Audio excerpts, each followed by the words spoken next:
Yes, today we are going to study about the another topic known as multiple sclerosis, in which we mainly see the major pathogenesis and mainly focused on the image sections and several risk factor and the phenomena or the several signs in this condition. First, we see what is the multiple sclerosis. Multiple sclerosis क्या होता है? एक तरह का ये क्या है कि इसमें मतलब बहुत सारा इन्फ्लामेशन और ग्लायोसिस होता है, जिसमें कि हमें देखने के लिए क्या मिलता है कि जो सीएनएस जो होते हैं, जैसे सीएनएस है तो सीएनएस में जो ये न्यूरॉन है वो जैसे ये एक्सोन पार्ट है, तो एक्सोन का जो माइलिनेशन होता है वो होता है ओलिगोडेंड्रोसाइट सेल से। इसमें क्या होता है कि इसी ओलिगोडेंड्रोसाइट सेल्स का क्या होता है, डैमेज होता है, मतलब ये प्रॉपर तरह से इसमें माइलिनेशन नहीं होता है, तो जिसके कारण क्या होता है, माइलिनेशन लॉस होता है और इसके चलते क्या होगा कि प्रॉपर कंडक्शन जो होता है, नर्व कंडक्शन नहीं हो पाएगा। जब प्रॉपर नर्व कंडक्शन नहीं हो पाएगा तो उसके चलते क्या होगा कि बॉडी में क्या होगा, सेंसरी फीचर्स और चाहे मोटर डिस्फंक्शन फीचर्स आपको शो करेगा। सबसे पहले देखते हैं कि मल्टीपल स्क्लेरोसिस होता क्या है। मल्टीपल स्क्लेरोसिस क्या है, एक तरह का ये ऑटो इम्यून डीमाइलिनेटिंग डिजीज होता है, जिसमें कि क्या होता है कि एंटीबॉडी जो है वो किसके अगेंस्ट बनता है, माइलिन बेसिक प्रोटीन के अगेंस्ट। किसके अगेंस्ट बनता है, माइलिन बेसिक प्रोटीन के अगेंस्ट क्या बनता है, एंटीबॉडी बनता है। इसके अगेंस्ट अगर एंटीबॉडी बनेगा तो प्रॉपर तरह से माइलिन का फॉर्मेशन नहीं होगा, तो इसके चलते क्या होगा, इसमें कौन सा डिमाइलिनेशन होता है, इसमें कहते हैं सेगमेंटल डिमाइलिनेशन।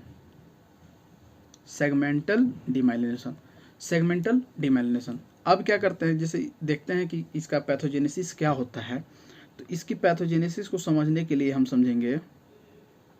समझिए कि ये क्या होता है कि इसमें मतलब जो इस डिजीज़ का जो इनिशिएशन है वो स्टार्ट होता है TH1 और TH17 सेल से।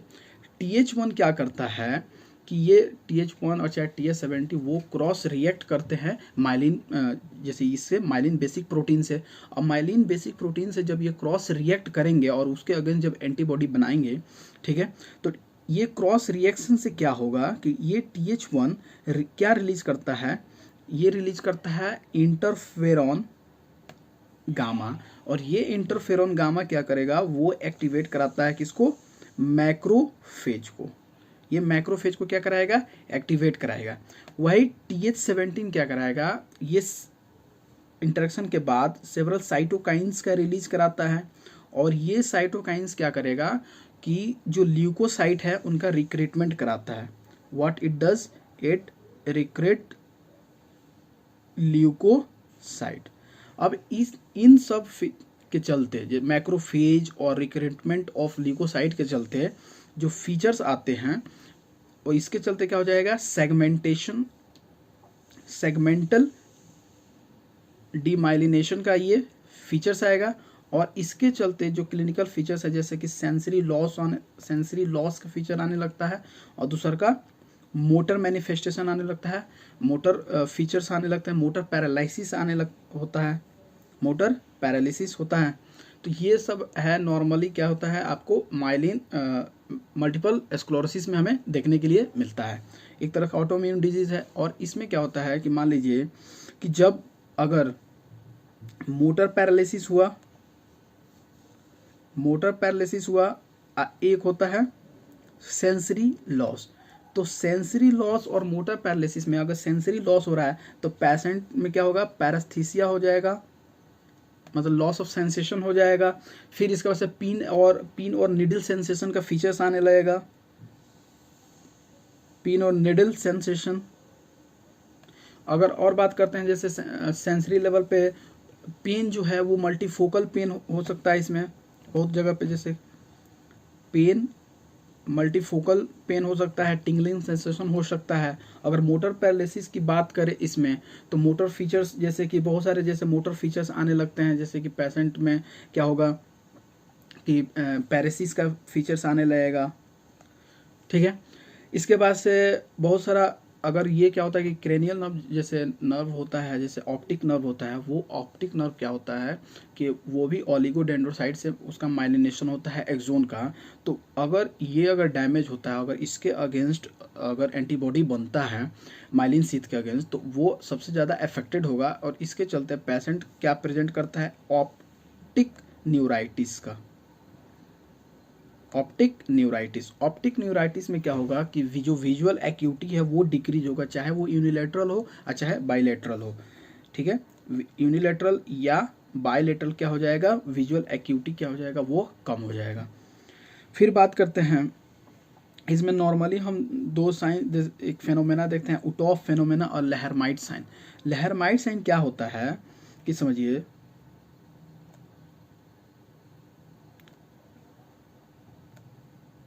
लेहरमाइट साइन क्या होता है कि जब आप पेशेंट को कहिएगा कि आप क्या करें, देखिए जैसे यहाँ पे पेशेंट को आप कहिए कि जो नेक है वो फ्लैक्स करे, ठीक है, पेशेंट को कहिएगा नेक फ्लैक्स करने के लिए। तो जब पेशेंट वो नेक फ्लैक्स करेगा तो इसके चलते क्या होगा कि जो इसमें क्या होता है कि जब वो नर्व अगर इंजरी हुआ रहता है, तो फिर जब वो नर्व इंजरी होता है, इसके बाद जब वो रिकवरी करता है, तो रिकवरी करने के बाद क्या होता है कि इसमें जो कंडक्शन है वो किसी कारणवश क्या होता है कि पोस्ट सिनेप्टिक मेम्ब्रेन में जो है एबनॉर्मल कंडक्शन शो होने लगता है। तो इस एबनॉर्मल कंडक्शन के चलते क्या होता है कि जब पेशेंट को हम कहेंगे कि आप जैसे गर्दन को फ्लैक्स करें, तो इस फ्लैक्शन के चलते क्या होता है कि पूरी जैसे कि throughout the spinal cord में वो स्ट्रेच पड़ता है, उस स्ट्रेच के चलते क्या होता है कि एक शूटिंग पेन डेवलप होता है। इस फीचर्स को कहते हैं हम लोग लेहरमाइट साइन। लेहरमाइट साइन क्या होता है, नॉर्मली क्या बताए हैं कि आप जब भी पेशेंट को नेक फ्लैक्स कराइएगा तो उसके चलते क्या होगा, शूटिंग पेन डेवलप होगा। कब, जब पेशेंट का आप नेक फ्लैक्शन कराइएगा तब, ठीक है, throughout the spinal cord में। ठीक है, तो इसके चलते क्या होगा, लेहरमाइट साइन ये होता है। और ये कहाँ दिखता है आपको, मल्टीपल स्क्लेरोसिस में दिखता है। बात करते हैं उटॉफ फेनोमेना की। उटॉफ फेनोमेना क्या होता है कि नॉर्मली ये पेशेंट क्या जो मल्टीपल स्क्लेरोसिस के जो पेशेंट होते हैं वो ज़्यादातर जो सेंसिटिव हो जाते हैं, वो हाई टेम्परेचर पे ज़्यादा सेंसिटिव हो जाते हैं। जैसे कि मान लीजिए उनको अगर फीवर हो गया, तो उसके चलते क्या हो, चाहे वो हॉट और ह्यूमिड कंडीशन में है, वेदर में है, चाहे डायरेक्ट सनलाइट अगर उन पे आ रहा है, चाहे वो जैसे कि अपने फैशन के लिए हेयर ड्रायर ये सब यूज कर रहे हैं, चाहे विगरस एक्सरसाइज कर रहे हैं जिसमें कि BMR उनका मेटाबॉलिक रेट बढ़ रहा है, चाहे आप मान लीजिए हॉट शावर ले रहे हैं, फिर या मान लीजिए कि आप फीवर है, चाहे कोई हार्मोनल फ्लक्चुएशन के चलते क्या हो रहा है कि पेशेंट में ये एग्रीग्रेट हो जा रहा है, मतलब उनको प्रॉब्लम होने लगता है। ठीक है, तो इस प्रॉब्लम को मतलब वो टेम्परेचर सेंसिटिव हो जाते हैं। इस फेनोमेना को क्या कहते हैं, उटॉफ फेनोमेना। तो इन पेशेंट को क्या होता है कि उटॉफ फेनोमेना अगर वो शो हो रहा है तो उस पेशेंट को हम लोग कहेंगे कि मतलब वो लोग ज़्यादातर मतलब AC यूज करेंगे और ठंडा जगह पे ज़्यादा उनको मतलब रिलीफ मिलेगा। ठीक है, तो इनको रिकमेंड हम लोग क्या करेंगे, कोल्ड इन्वायरमेंट में हम इनको रिकमेंड करते हैं इन्वायरमेंट में। जैसे एक और बात हम पूछ सकते हैं, जैसे कि यहाँ पे हो रहा है कि हॉट और ह्यूमिड वेदर में, चाहे आपको अगर हॉट शावर के बाद, चाहे हॉट के बाद आपको मतलब ऐसा प्रॉब्लम क्रिएट हो रहा है बॉडी में, ठीक है, सेंसरी लॉस चाहे मोटर पैरालिसिस, ये जो है ज़्यादा एग्रीगेट हो रहा है। ठीक है, तो ये तो आपको मल्टीपल स्क्लेरोसिस में दिख रहा है। लेकिन अगर हम बात करते हैं कि अगर मान लीजिए कोई पेशेंट है, वो कह रहा है कि हमें हॉट शावर के बाद, ठीक है, गर्म पानी के नहाने के बाद हमारे बॉडी में क्या हो रहा है, ईचिंग ज़्यादा हो रहा है, तो वो किस डिजीज के मतलब वो फीचर्स है, तो ये आती है आपको पॉलीसाइथेमिया बेरा। ठीक है, पॉलीसाइथेमिया बेरा में क्या होता है कि अगर पेशेंट अगर गर्म पानी से नहाएगा तो उसके बाद मतलब जो स्किन में क्या होगा, बहुत ज़्यादा ईचिंग होगा। कारण क्या होता है कि ज़्यादा से ज़्यादा हिस्टामिन क्या होता है, वो रिलीज होता है मास्ट सेल से, उसके चलते हुए ईचिंग का प्रॉब्लम होता है। फिर अगर बात करते हैं इनका सबसे मेन हमारा जो फोकस था इस पर होगा, ये है MRI इमेज, जैसे MRI इमेज में क्या होता है कि नॉर्मली क्या होता है कि जितने भी ये जो मल्टीपल स्क्लोरोसिस है वो आपका जैसे कि वाइट फाइबर्स में है, डिमाइलिनेशंस हो रहा है, तो उसमें क्या है कि जो ये वेंट्रिकल्स है,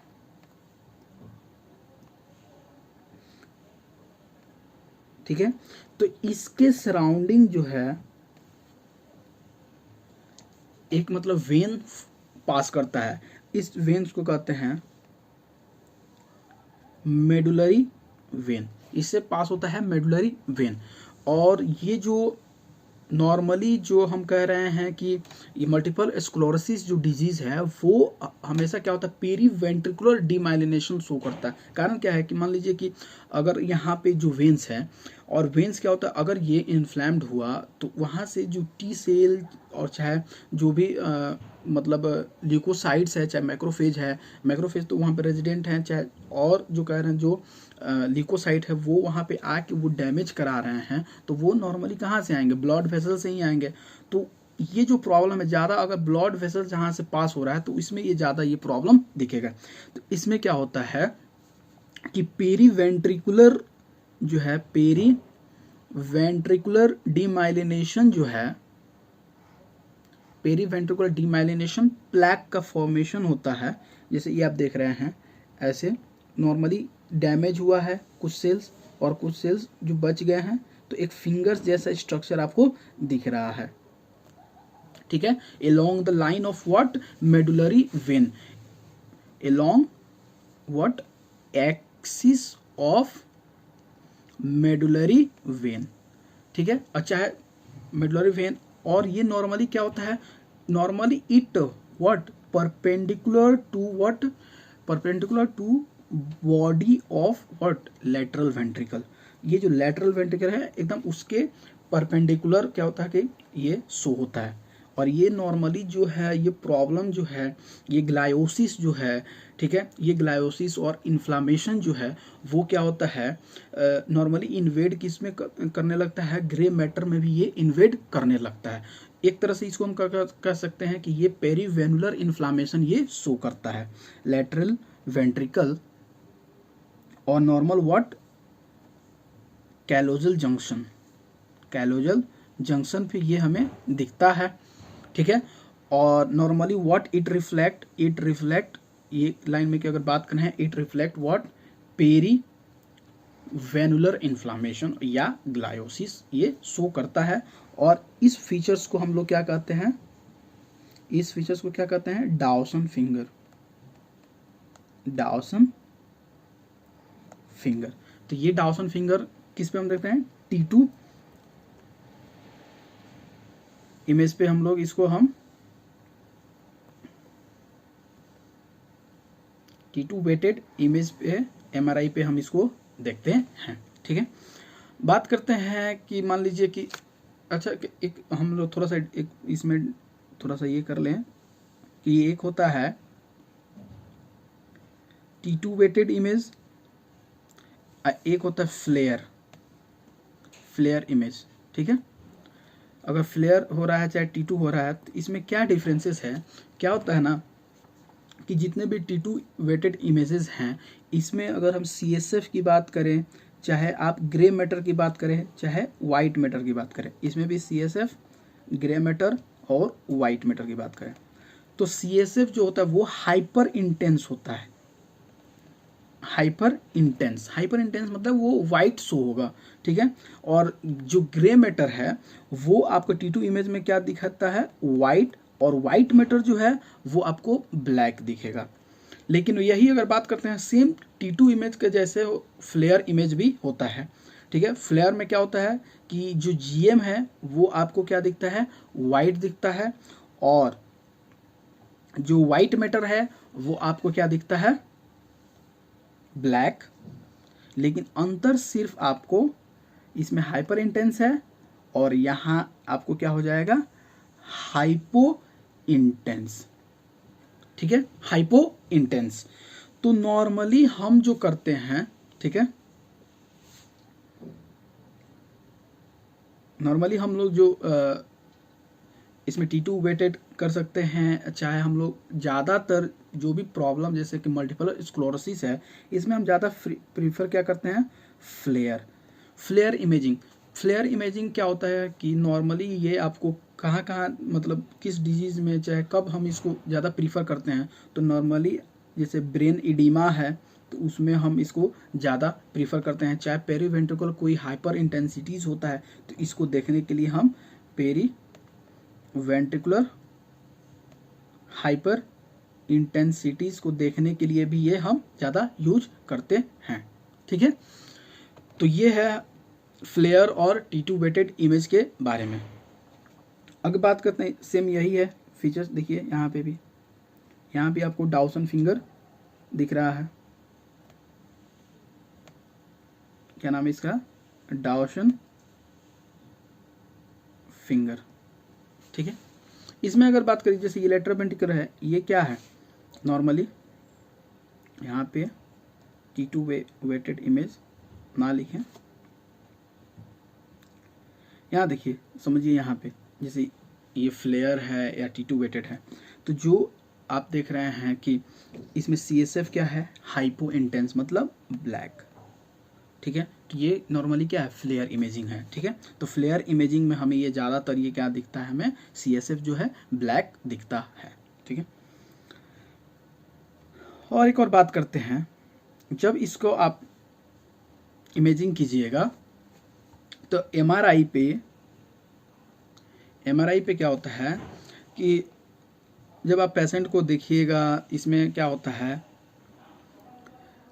कि एक तरह से ओपन रिंग चाहे हॉर्स शू इन्हांसमेंट इसमें शो होता है, हॉर्स शू इन्हांसमेंट, या कह सकते हैं ओपन रिंग। जैसे देखिए, इन्हांसमेंट कहने का मतलब जो ये वाइट स्ट्रक्चर जो दिख रहा है, ये आपको इन्हांसिंग शो कर रहा है, और इसके अंदर क्या है, ये हाइपो इंटेंस एरिया है। ठीक है, तो ये एक तरह से रिंग जो है वो पूरी तरह से क्लोज नहीं है, तो इसलिए इसका स्ट्रक्चर क्या नाम दिए हैं, ओपन रिंग या horse shoe enhancement. Horse shoe जैसा ये स्ट्रक्चर है इसका, जिसमें क्या होता है कि नॉन इन्हांसिंग पार्ट जो होता है, ये जो नॉन इन्हांसिंग पार्ट है वो नॉर्मली किसके तरफ पॉइंट आउट करेगा, ये नॉन इन्हांसिंग पार्ट हमेशा किसके तरफ इन्हांसिंग करेगा, कॉर्टेक्स के तरफ। ठीक है, ब्रेन कॉर्टेक्स की तरफ ये इन्हांसिंग करेगा। ठीक है, मतलब ये पॉइंट टुवर्ड करेगा। इसके बाद क्या ये नॉर्मली कब दिखता है, जब जो मल्टीपल स्क्लेरोसिस है वो मल्टीपल स्क्लेरोसिस या कि वो एक्टिव फॉर्म है, active form of multiple sclerosis, या इसको कह सकते हैं ट्यूमेफेक्टिव टाइप ऑफ मल्टीपल स्क्लेरोसिस। तो ट्यूमेफेक्टिव टाइप और active form of multiple sclerosis में ये हमें हॉर्स शू इन्हांसमेंट चाहे ओपन रिंग का ये हमें दिखता है मल्टीपल स्क्लेरोसिस में। ठीक है, अब बात करते हैं इसमें एक ऑप्थेल्मिक प्रॉब्लम्स जिसको कहते हैं मार्कस गन प्यूपिल।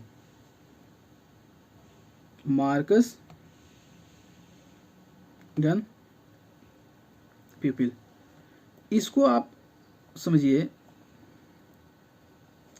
इसमें क्या होता है कि एक तरह का ये relative afferent type of pupillary defect है, relative afferent type of pupillary defect. इसमें क्या होता है कि जैसे कि मान लीजिए एक ये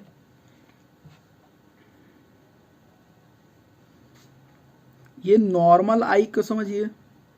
ठीक है, जैसे ये नॉर्मल आई है, ये दोनों नॉर्मल आई है, इसमें भी नॉर्मल ही है। जब हम क्या करते हैं, अगर टर्च लेते हैं चाहे कोई लाइट को रिफ्लेक्ट करते हैं अगर आई पे, वो नॉर्मली क्या है कि अगर मान लीजिए ये अफेक्टेड, ये नॉन अफेक्टेड आई है। ठीक है, ये अफेक्टेड है और ये नॉन अफेक्टेड आई है। अगर नॉन अफेक्टेड आई पे अगर हम टर्च मतलब डालते हैं, लाइट डालते हैं, तो इसके चलते कि प्यूपिलरी रिफ्लेक्स के चलते, प्यूपिलरी जो मतलब एफरेंट प्यूपिलरी रिफ्लेक्स के चलते क्या होता है कि ये इसका भी कॉन्स्ट्रिक्शन हो जाता है और इसका भी कॉन्स्ट्रिक्शन हो जाता है। जो प्यूपिल कॉन्स्ट्रिक्शन जो होना है, जैसे देखिए लाइट जो अनअफेक्टेड पार्ट पे है वो दोनों में क्या हो गया कि प्यूपिलरी क्या हो गया, कॉन्स्ट्रिक्ट हो गया। लेकिन क्या मान लीजिए अगर प्रॉब्लम जिस आँख में है, ठीक है, मतलब जिस साइड में अगर प्रॉब्लम है, ठीक है, तो उस साइड में आप अगर ये लाइट दे रहे हैं, जैसे मान लीजिए कि ये अफेक्टेड आइज है और ये अभी प्यूपिलरी नॉर्मली क्या है वो डायलेट है, तो आप अफेक्टेड में क्या कर रहे हैं, जब यहाँ पे लाइट डाल रहे हैं, यहाँ पे लाइट आप आँख में डाल रहे हैं, तो इसके रिफ्लेक्स के चलते क्या होता है कि प्रॉपर तरह से कंडक्शन नहीं हो पाता है, जो लाइट रिफ्लेक्स जो प्रॉपर तरह से नहीं जा पाता है, इसका एक्शन पोटेंशियल जा नहीं पाता है दूसरे नर्व्स के पास, ठीक है। तो इसके चलते क्या होगा कि इसमें भी कोई प्यूपिल का कॉन्स्ट्रिक्शन नहीं होगा, ठीक है। तो जब इसमें प्यूपिल का कॉन्स्ट्रिक्शन नहीं होगा तो ये भी क्या होगा, प्रॉपर तरह से जो डायलेशन है उसी तरह से डायलेटेड फॉर्म में ये भी रहेगा। तो इसको कहते हैं Marcus Gunn pupil, relative afferent pupillary defect. जैसे देखिए यहाँ पे नॉर्मल है, अगर आप टर्च लाइट दिए तो ये क्या हो जाएगा, प्यूपिलरी कॉन्स्ट्रिक्शन हो जाएगा, चाहे ये इस आँख में दिए तो नॉर्मली ये कॉन्स्ट्रिक्शन हो जाए। लेकिन यहाँ देखिए नॉर्मल आई है, आप इसमें क्या किए, अनअफेक्टेड आई पे अगर आप लाइट को डाल रहे हैं तो इसके चलते क्या हुआ, ये भी क्या हो गया, प्यूपिल कॉन्स्ट्रिक्ट कर जाएगा। लेकिन क्या है कि ये जो है अफेक्टेड आई है, अगर इस अफेक्टेड आई पे अगर आप लाइट प्रेस कर रहे हैं तो इस पे कोई चेंजेस नहीं आ रहा, जैसा है वैसा ही रहेगा। इसको कहते हैं मार्कस गन प्यूपिल, ठीक है। ये नॉर्मली आपको किस में दिखता है, मल्टीपल स्क्लेरोसिस में। अगर बात करते हैं मल्टीपल स्क्लेरोसिस में कि पॉइंट क्या याद रखना है इमेज पॉइंट ऑफ व्यू से, तो आपको एक याद रखना है डॉर्सन फिंगर, दूसरा ओपन रिंग या हर्सू इन्हांसमेंट, ठीक। तीसरा मार्कस गन प्यूपिल लहमाइट साइन, और याद कर सकते हैं आप इसमें उटॉफ